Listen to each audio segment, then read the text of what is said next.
School को शिक्षा का मंदिर कहा जाता है, जहां माँ बाप अपने बच्चों को बेहतर भविष्य के लिए भेजते हैं। लेकिन जब इसी मंदिर में बच्चों के साथ अमानवीय व्यवहार के आरोप लगे तो मामला बेहद गंभीर हो जाता है।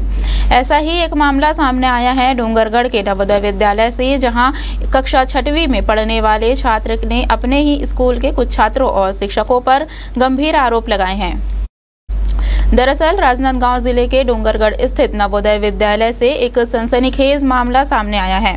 कक्षा 6वीं में पढ़ने वाले एक छात्र ने आरोप लगाया है कि 17 सितंबर को कुछ छात्रों ने उसका गला दबाने की कोशिश की। जब उसने इसकी शिकायत शिक्षकों से की तो कोई कार्रवाई नहीं की गई।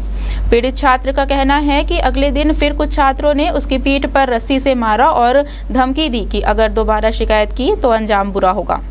छात्र का दावा है कि उस पर आत्महत्या करने का दबाव बनाया गया, जिससे क्षुब्ध होकर उसने खुद को फांसी लगाने की कोशिश की।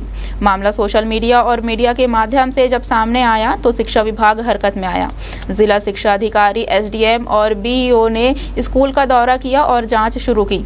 वहीं स्कूल के प्रिंसिपल संजय कुमार सिंह ने फांसी की बात को सिरे से खारिज करते हुए कहा कि छात्र मानसिक और शारीरिक रूप से सामान्य नहीं है और खुद घर जाना चाहता है।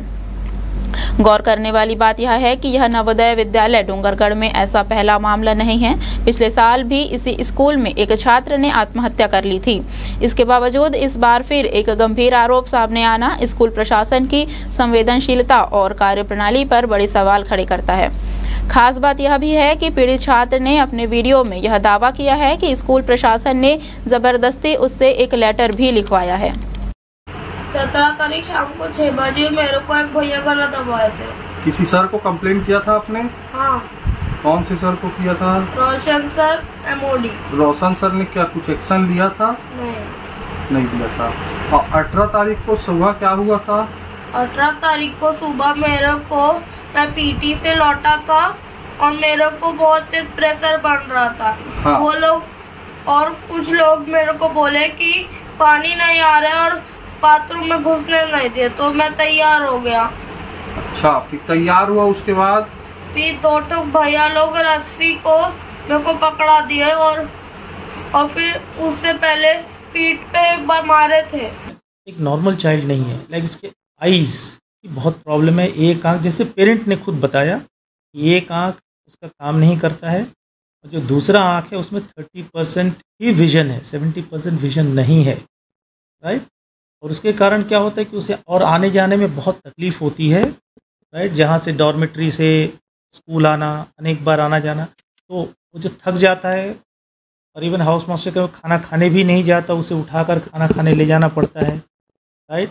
और इस तरह की बातें आई कि ये कुछ इशू जो हुआ है कि जैसे मीडिया में आया है कि कुछ फांसी लगाने की बात है, तो ऐसी बात है नहीं सर, राइट। वो बच्चा खुद जो है घर जाना चाहता है, उसने इवन राइटिंग में भी दिया है कि मैं यहाँ नहीं रहना चाहता, मुझे घर जाना है और मैं, राइट, वो घर जाना है। एक्चुअली क्या होम सिक है और उसके प्रॉब्लम्स भी है, तो वो घर जाना चाहता है। इवन पेरेंट्स भी आके माने इस बात को, और पेरेंट्स ने खुद कहा है कि भाई क्या इस बच्चे को बहुत केयर की ज़रूरत है, इसलिए हम खुद टीसी लेना चाहेंगे। तो बच्चा खुद लिखा भी है, राइट, कि मैं जो है फांसी लगाना चाहता हूँ। अब यानी क्या रीज़न है, बच्चा हो सकता है घर जाना चाहता हो, पेरेंट्स के साथ रहना चाहता हो, शायद इसलिए ऐसा कर रहा होगा।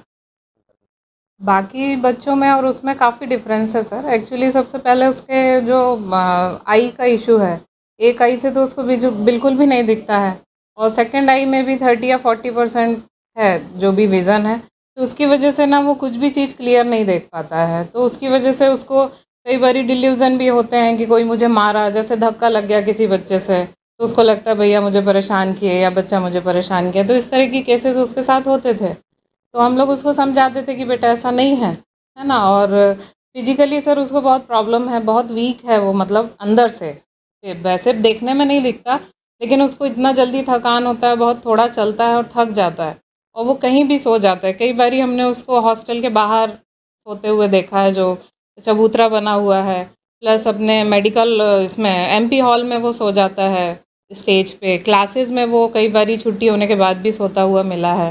तो मतलब उसको जो फटीग बहुत रहता है, मतलब बहुत जल्दी थक जाता है वो, तो वो जो यहाँ का जो डेली रूटीन है ना, उसको फॉलो करने में उसको बहुत प्रॉब्लम जाती है सर।